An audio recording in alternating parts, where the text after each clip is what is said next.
마가복음 6장 30절에서부터 34절까지의 말씀, 신약성경 63면입니다.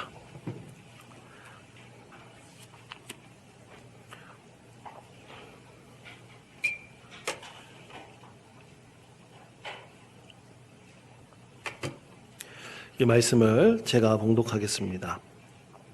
사도들이 예수께 모여 자기들의 행한 것과 가르친 것을 낱낱이 고하니 이르시되 너희는 따로 한적한 곳에 가서 잠깐 쉬어라 하시니 이는 오고 가는 사람이 많아 음식 먹을 겨를도 없습니다. 이에 배를 타고 따로 한적한 곳에 갈새 그들이 가는 것을 보고 많은 사람이 그들을 인줄 안지라 모든 고을로부터 도보로 그곳에 달려와 그들보다 먼저 갔더라. 예수께서 나오사 큰 무리를 보시고 그 목자 없는 양 같음으로 인하여 불쌍히 여기사 이에 여러 가지로 가르치시더라. 아멘.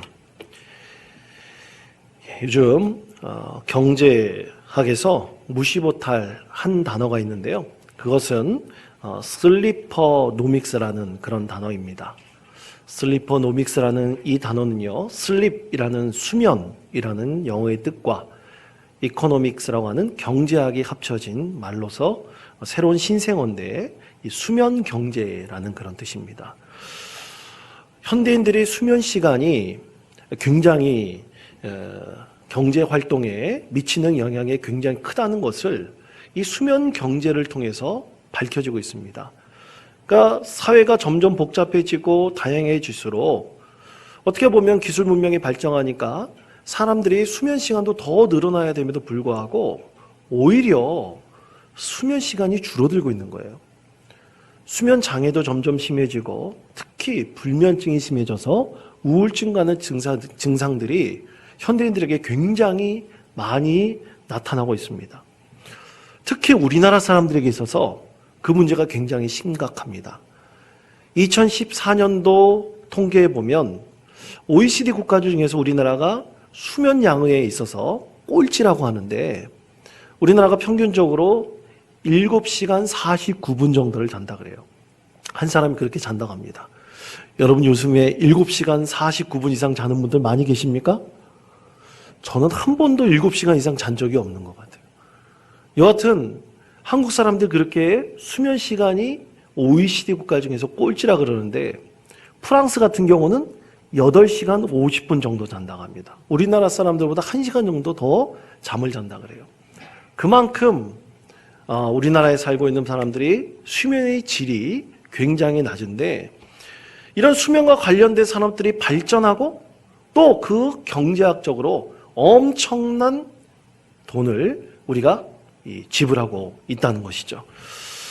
우리나라의 주 5일 근무제가 시작된 지 벌써 17년이 지났습니다.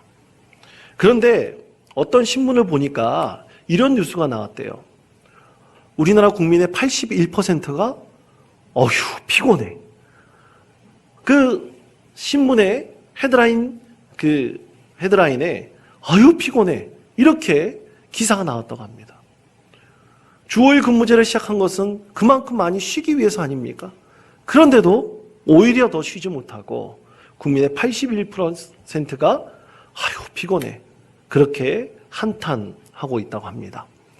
여러분 이제 수능일이 얼마 남지 않았습니다. 11월 18일 수능을 치르는데 우리 교회 아이들이 주로 다니는 이 원통고등학교 수험생들이 있을 것입니다. 물론 수능으로 대학을 가는 친구 있고 또 수시로 대학을 가는 친구가 있을 거예요. 그런데 수능을 준비하고 있는 그 아이들을 보면 정말 공부 열심히 해야 될 것입니다. 근데 아이들이 공부할 시간을 확보하기 위해서 할 수 있는 최고의 방법은 수면 시간을 줄이는 거예요. 그래서 이 아이들에 대해서 요즘에 어떤 얘기가 나오고 있냐면요. 4당 오락이라는 얘기가 있고 또 3당 사락이라는 얘기가 있다고 합니다. 4당 오락이라는 것은 4시간 자면 붙고 5시간 자면 떨어진다는 얘기예요. 최근에는 3시간 자면 붙고 4시간 자면 떨어진다고 합니다. 그만큼 자라나는 아이들도 수면 시간이 부족하고 굉장한 스트레스에 살고 있다는 그런 통계라고 말할 수 있을 것입니다. 정말 그렇게 보면 참 우리나라 사람들 학생들에서부터 성인들까지 굉장히 스트레스를 받고 있는 것 같습니다. 여러분, 이때 우리에게 정말 필요한 것이 무엇일까요? 바로 쉼입니다. 여러분, 우리나라가 글을 쓸 때, 우리가 글을 쓸 때 반드시 쉼표가 있습니다. 여러분, 글을 쓸 때 쉼표가 필요할 때가 있어요. 글이 너무나 길어질 때거나 아니면 이 끊어서 읽을 때 이 쉼표가 필요합니다. 쉼표가 있어야지 글을 자연스럽게 읽고 쓸 수가 있습니다. 이것처럼 반드시 문장에도 쉼표가 필요하듯이 우리 인생 가운데도 분명히 쉼표가 필요할 때가 있습니다. 쉼표를 붙이지 않으면 엄청나게 심적으로 압박을 느낄 수 있고 또 육체적으로 너무나 피곤하고 고단하여 결국에는 병에 걸릴 수도 있는 것입니다. 자, 오늘 우리에게 주신 하나님 말씀을 함께 보십시다. 오늘 마가복음 6장 30절에서부터 31절까지 말씀을 우리에게 이렇게 말씀합니다. 다 같이 읽겠습니다. 사도들이 예수께 모여 자기들이 행한 것과 가르친 것을 낱낱이 고하니 이르시되 너희는 따로 한적한 곳에 가서 잠깐 쉬어라 하시니 이는 음식 먹을 겨를도 없습니다. 아멘. 자, 30장 30절 그 맨 앞에 보면 사도들이라고 지칭하고 있는데 예수님께서 사도들이라고 말하셨지는 않았을 거예요. 그러나 사도 마가가 이 복음서를 기록할 때 예수님께서 제자들을 지칭하는 말로 아마 특별하게 썼을 텐데 이 많은 성도들이 좀 더 제자들을 지칭하는 말, 그래서 사도들이라고 해야지 좀 더 이해할 수 있어서 아마 사도들이라고 썼을 것입니다. 여하튼 이 사도들이 예수님께 자기들이 행한 것과 그리고 가르친 것을 낱낱이 고했다고 그랬어요. 그러니까 예수님 제자들이 무슨 사역을 한 거예요.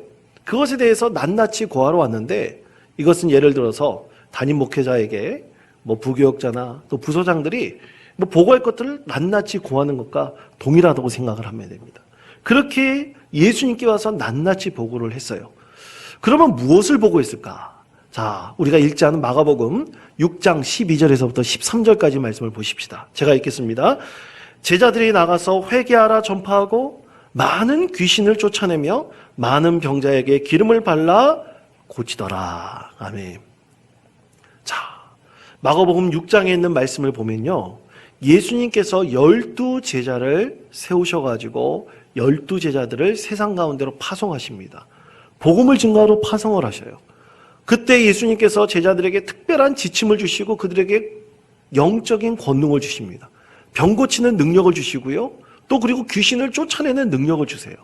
그러면서 그들에게 지침을 주셨는데 절대로 2벌 이상의 옷을 가지고 다니지 말아라. 그리고 누구 집에 들어가서 먹을 것을 달라고 하지 말아라. 그리고 만약 너희들이 전하는 복음을 받아들이지 않는 집이 있다면 그 집을 나올 때 신발의 먼지를 떨어버려라. 그런 여러 가지 지침을 주셨어요. 그렇게 해서 제자들을 파송하셨습니다.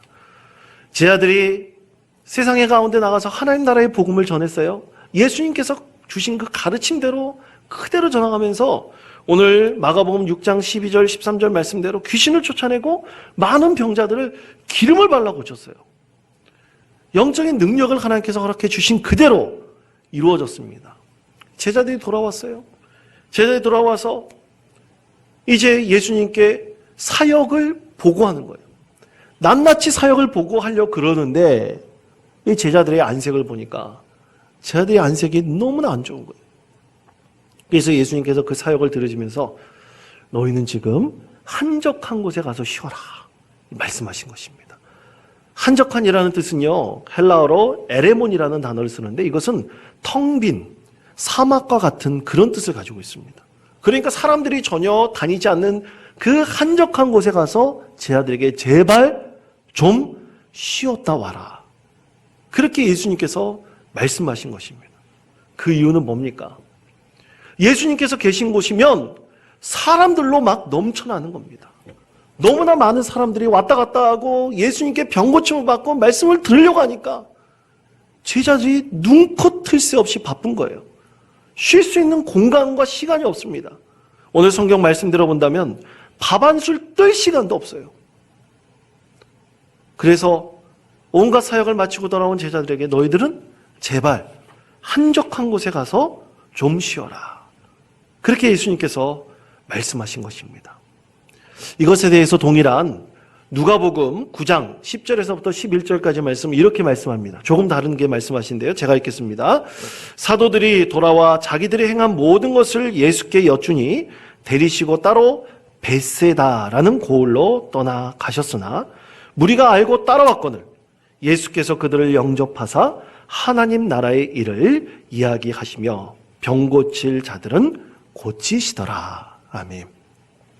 자, 벳세다라는 곳으로 가셨다고 그랬어요. 그런데 제자들만 간 게 아니라 예수님도 함께 가셨어요. 그러니까 누가복음에서는 예수님도 지치신 거예요. 아마 벳세다라는 곳이 좀 한적한 곳이었던가 봅니다.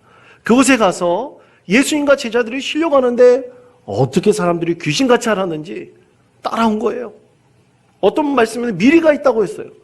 그곳에 가니까 사람들이 많은 거예요. 그래서 예수님께서 하나님 나라에 대해서 가르치시며 병 고칠 사람들을 병을 고쳐주신 것입니다.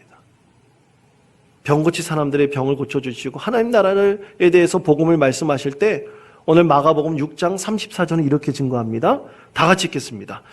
예수께서 나오사 큰 무리를 보시고 그 목자 없는 양 같음으로 인하여 불쌍히 여기사 이에 여러 가지로 가르치시더라. 아멘. 제자들이 한적한 곳에 가서 예수님도 같이 있는데 사람들이 왔어요. 그런데 그 오는 모습들을 보니까 그분들의 안색도 너무나 피곤해 보이는 것입니다. 지쳐 있는 거예요. 목자 없는 양 같은 모습으로 보셨습니다. 세상에 죄악에 찌들었던 아니면 너무나 힘들게 노동하면서 힘들었던 간에 그들의 얼굴을 보니까 목자 없는 양같이 너무나 지쳐있는 안타까운 사람들의 모습을 보셨습니다. 그러면서 예수님께서 긍휼한 마음이 드셔서 그들에게 진정한 복음을 가르쳐 주시고 그들의 병을 고쳐 주셨습니다. 여러분, 바로 이것이 복음입니다. 복음이 진정한 우리에게 참으로 안식과 힘을 줄 수 있고 우리의 진정한 위로를 줄 수 있습니다. 여러분, 우리나라 초대교회 성도들의 이야기를 들으면 참 감동적인 이야기들이 많습니다.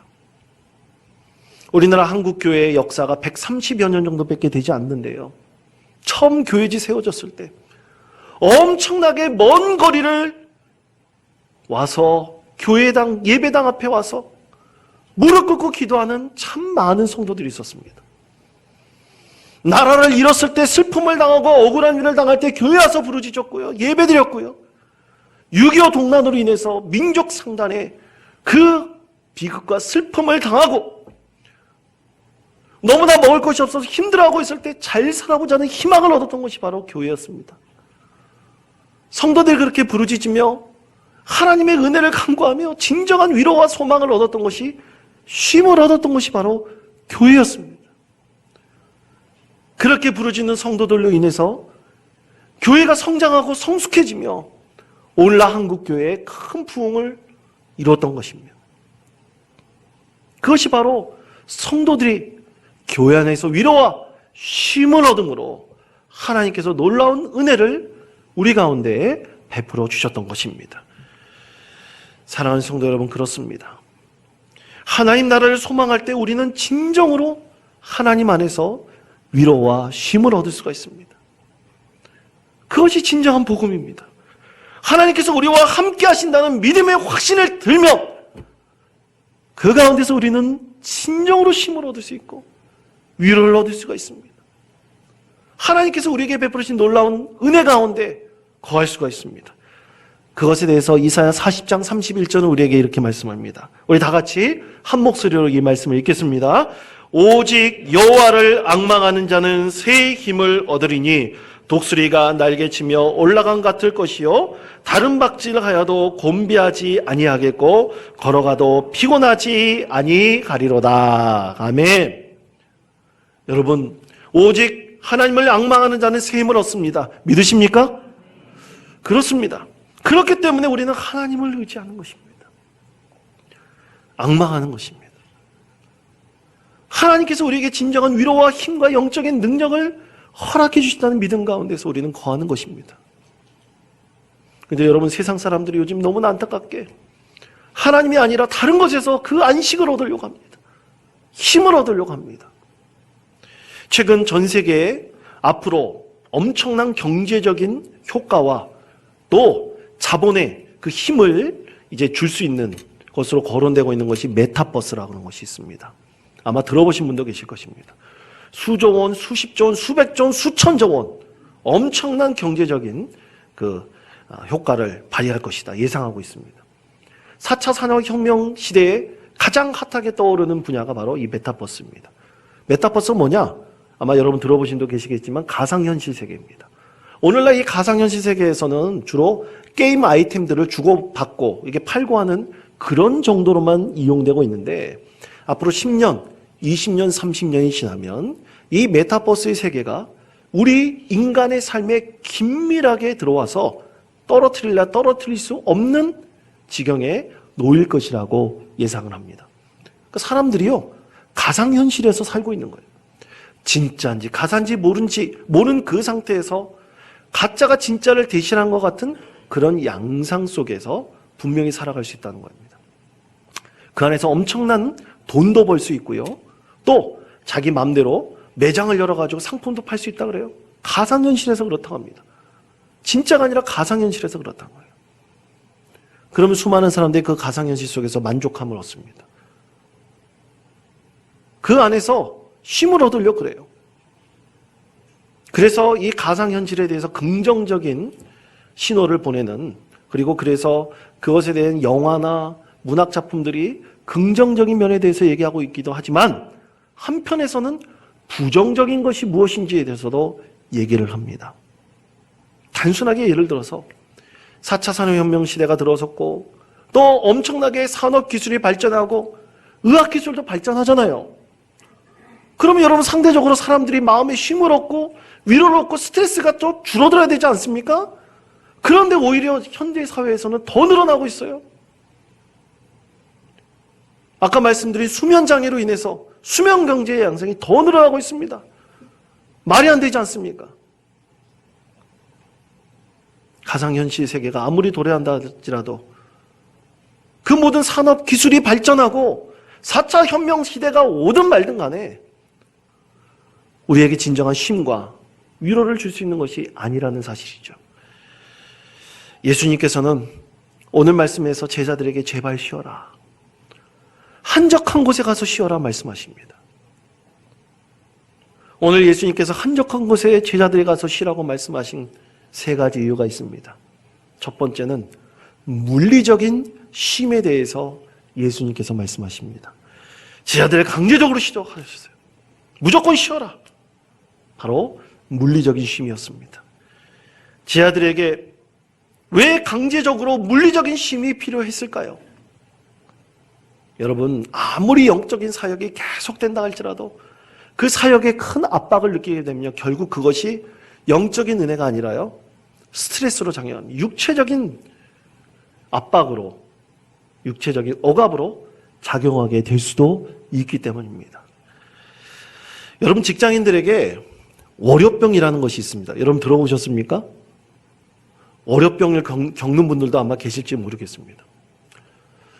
월요병이라는 것은 여러분 불금과도 많이 관련되어 있어요. 불금이 무슨 뜻입니까? 불타는 금요일. 우리 아들들도 보면요, 아빠 오늘은 불금이야, 불타는 금요일이야 그러더라고요. 밤늦게까지 자기네들은 논대요. 불화성 같은 그 휘황찬란한 불빛들이 막 도시를 밝히고 있고요. 토요일, 주일 쉼을 얻고 쉬라는 그 시간에 엄청나게 많은 사람들이 유흥가로 흘러나오고 또 여행을 가고 피곤한 주말을 보냅니다.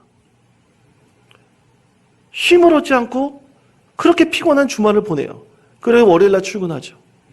월요일 출근하는데 너무나 피곤한 겁니다.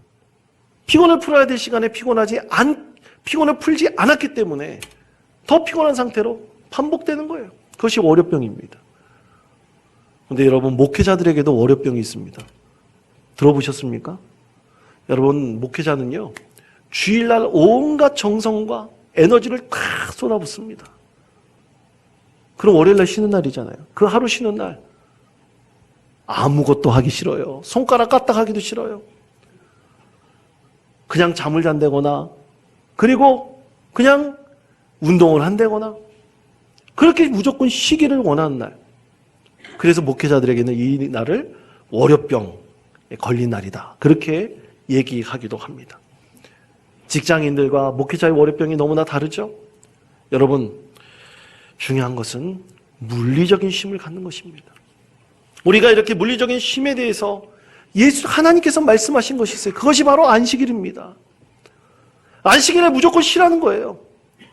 그리고 그날에 영적인 안식을 취하라는 것입니다. 가끔 저는 아내들에게도 이 물리적인 쉼이 필요하다고 생각을 합니다. 남편이 아내를 위해서 어떤 칼럼을 쓴 것을 보니까 칼럼의 제목이 아들아, 오늘은 엄마도 쉬고 싶다라는 제목이더라고요. 읽어보니까 맞벌이 부부예요. 7살 난 아들이 있어요. 남편은 일찍 출근하고 늦게 퇴근합니다. 그래서 아내가 주로 이 아이를 담당을 해요. 그래서 월요일날 아침 일찍 부모님 댁에 맡겨요. 그럼 퇴근하면 아이를 찾아가서 씻기고 밥을 먹여요. 공부도 시켜요. 매일같이 반복됩니다. 주말에는 아이에게 그래도 좋은 경험을 시켜야 된다고 박물관을 가고 또 어디도 가고 체험학습 프로그램에도 부모가 참여해요. 그렇게 지친 나날이 계속되는 것입니다. 그래서 남편이 아내와 아들 사이에 조그만 틈을 이용해서 비집고 들어와서 아내가 했던 것들을 남편이 대신하려고 합니다. 청소도 하고 빨래도 하지만 아이 공부를 시켜주고 밥도 먹이는 것도 하고 목욕하려고 그것도 시키려고 그래요. 그런데 이 눈치 없는 7살 난 아들은 아빠는 싫다고 그러고 엄마만 찾는 거예요. 그래서 아들에게 하는 얘기가 아들아, 오늘은 엄마도 쉬고 싶다. 이 칼럼을 써서 발표한 것을 보았습니다. 굉장히 공감이 되더라고요. 사랑하는 성도 여러분, 반드시 물리적인 쉼이 필요할 때가 있습니다. 여러분이 인생 가운데 물리적인 쉼이 필요할 때 여러분 그 인생의 자리에 쉼표를 붙이고 그 시간을 통해서 하나님의 은혜를 충만히 경험하시는 믿음의 성도 되시기를 바랍니다. 두 번째로는 영혼의 쉼에 대해서 말씀하십니다. 예수님께서 한적한 곳으로 가셨어요. 그런데 예수님께서는 한적한 곳에 제자들도 데려가셨지만 예수님 혼자 가실 때도 참 많았습니다. 한두 번 가신 것이 아니에요. 자, 누가복음 5장 16절 말씀 다 같이 보겠습니다. 제가 읽겠습니다. 예수는 물러가사 한적한 곳에서 기도하시니라 말씀합니다. 또 마가복음 1장 35절에서도 이렇게 말씀합니다. 새벽 아직도 밝기 전에 예수께서 일어나 나가 한적한 곳으로 가서 거기서 기도하시더니. 아멘. 예수님도 영적인 쉼이 필요하셨던 것입니다. 혹자는 그렇게 질문해요. 아니 예수님은 하나님 아니십니까? 하나님의 무슨 쉼이 필요합니까? 생수의 강에 흘러넘치듯 성령께서 그렇게 은혜를 베풀어 주시는데 왜 예수님의 쉼이 필요합니까? 그러나 여러분, 예수님은 하나님이신 동시에 사람이셨습니다. 사람같이 똑같이 피곤하기도 하시고 쉼이 필요하시고 영적인 에너지를 채울 공간과 시간도 예수님께서는 필요하셨습니다. 사랑하는 성도 여러분, 예수님께서도 이런 안식이 필요했듯이 우리에게도 영적인 쉼이 분명히 필요합니다. 그것을 느끼고 깨달은 분들만 그 영적인 쉼에 대한 너무나 달콤하고 맛있는 영적인 참 맛을 우리는 즐기고 느낄 수가 있습니다. 우리 교회가 코로나19 이전에 드레스디아스 영성훈련을 다녀온 성도들이 있었습니다. 저도 개인적으로 아주 오래전에 참여해서 큰 은혜를 받았습니다. 그런데 참여했을 때도 은혜를 받았지만 그 참여한 분들을 섬기는 도우미로서 참여할 때도 참 은혜를 받습니다. 3박 4일의 시간 동안 굉장히 타이트하게 짜여진 시간을 보냅니다. 훈련자들을 섬기는 이 도우미로서 참여했을 때 자기가 맡은 부서와 그 팀에서의 일을 잘 감당합니다. 기도 모임을 갔습니다. 몇 개월 전부터 기도 모임을 갖고 중보기도 하면서 준비를 하는데요. 몇 시간 자지도 못하고 정말 밥 먹을 시간도 별수 없을 정도로 굉장히 바쁜 3박 4일의 시간을 함께 보냅니다. 그런데 참으로 놀라운 것이 겸손히 섬기면서 그 가운데 하나님께서 주시는 영적인 안식이 있습니다. 은혜가 있습니다. 몇 시간 자지 않고 계속 사역이 이루어지는데도 불구하고 그 가운데 은혜가 충만합니다.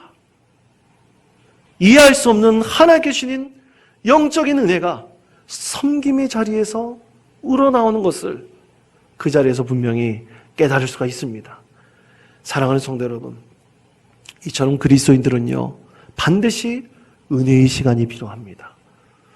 여러분 기도원을 방문하신 것도 참 좋습니다. 수련의 시간을 갖는 것도 참 좋습니다. 우리가 부르짖으며 하나님의 은혜를 구하는 것도 참 좋습니다. 그때 하나님께서 영적인 쉼을 통해서 여러분에게 참으로 놀라운 하나님의 은혜를 맛볼 수 있는 귀한 시간, 귀한 은혜를 여러분 가운데 선물로 주실 것입니다. 세 번째로 마음의 쉼에 대해서 말씀하십니다. 마음에도 반드시 쉼이 필요합니다. 너무 열심히 달려갈 때 우리는 그 자리를 잠시 멈추고 마음의 평정심을 갖고 그리고 평정심을 유지할 수 있는 쉼표를 붙일 필요가 분명히 있습니다. 그렇지 않고서는 우리는 감정에 치우쳐가지고요. 그리고 자신을 잃어버릴 수도 있어요. 회복할 수 없는 지경에 빠질 수도 있습니다. 그러므로 우리의 마음에도 반드시 쉼표가 필요합니다. 이번 휴가 여러분들이 시간을 내주셔서 충분히 마음의 쉼을 얻고 돌아왔습니다. 특히 멀리 거문도에서 사역하고 있는 선배 목회자 부부를 만난 것이 저에게는 큰 마음의 쉼을 얻도록 했습니다. 저희 선배 목사님은 거문도에서 목회자가 필요하다는 그 소식을 듣고 부임을 하게 되었는데요. 1년 전에 부임을 하게 됐습니다. 주변에서 극구만려하는 사람들 많았습니다. 섬에 한번 들어가면 제대로 나오지도 못한다. 대체 섬에 가서 무슨 목회를 하겠느냐. 교인들도 별로 없는데 그곳에 가면 죽을 고생만 할 거다. 만려하는 사람들이 참 많았습니다. 그런데도 하나님께서 부르신 것이라고 믿고 부부가 그곳에 가서 사역을 시작하게 되었습니다. 1년 정도의 시간이 지났고요. 저는 거문도에서 목회하는 그 선배 부부를 만나러 여수로 내려갔습니다. 10년이 훨씬 넘는 시간 동안 만나지 못했는데 참 만났더니 너무나 반가웠습니다. 그 전에 전화통화하면서 만날 약속을 하면서 얘기를 나눠보니까 이 섬에는요 육고기가 없대요. 고기를 못 먹는답니다. 생선만 먹는다고 합니다. 육고기 먹는 날은 자칫날이래요. 그래서 육고기 먹고 싶다 그래가지고 제가 여기에서부터 고기 사가지고 여수까지 가지고 내려갔습니다. 그리고 만나서 4시간 정도 함께 식사하고 차 마시면서 교제를 하는데 마지막 떠날 때 그 선배 목사님이 저에게 한 말이 저에게 너무나 큰 위로와 힘이 되었습니다. 김 목사, 너를 만나니까 너무나 좋다. 너하고 만나서 이렇게 얘기를 하고 나누다 보니까 이 시간이 얼마나 나에게 위로와 힘이 되는지 모른다. 고맙다 그러더라고요. 저는 그 얘기 듣고 굉장히 눈물이 핑 돌기도 했었습니다. 사랑하는 성도 여러분, 1년 동안 나온 적이 거의 없다고 그래요. 섬에서 나온 적이 없다고 합니다. 얼마나 마음의 쉼을 얻지 못하셨는지 후배 만난 것이 너무나 좋아가지고 그렇게 기뻐하는 모습에 저도 큰 위로를 얻게 되었습니다. 사랑하는 성도 여러분, 우리에게도 마음의 쉼이 분명히 필요합니다. 마음의 쉼의 공간은요, 그 사람의 마음을 받아주고 이해해주는 공간이 필요한 것입니다. 어떤 얘기를 하도 받아주고 위로할 수 있는 위로의 공간이 필요한 것입니다. 그런 위로가 우리 마음에 평강을 주고 기쁨을 주고 새로운 에너지로 풍성하게 더하여지는 것입니다. 사랑하는 성도 여러분, 우리에게 쉼표가 필요할 때 여러분 반드시 쉼표를 붙이시기를 축원드립니다. 물리적인 쉼을 얻으십시오. 영적인 쉼을 얻으십시오. 마음의 쉼의 공간을 반드시 얻으십시오. 그래서 여러분에게 주신 하나님의 놀라운 은혜를 충만히 경험하시고 한 주간도 믿음 가운데 승리하시는 복된 성도 되시기를 간절히 축원드립니다.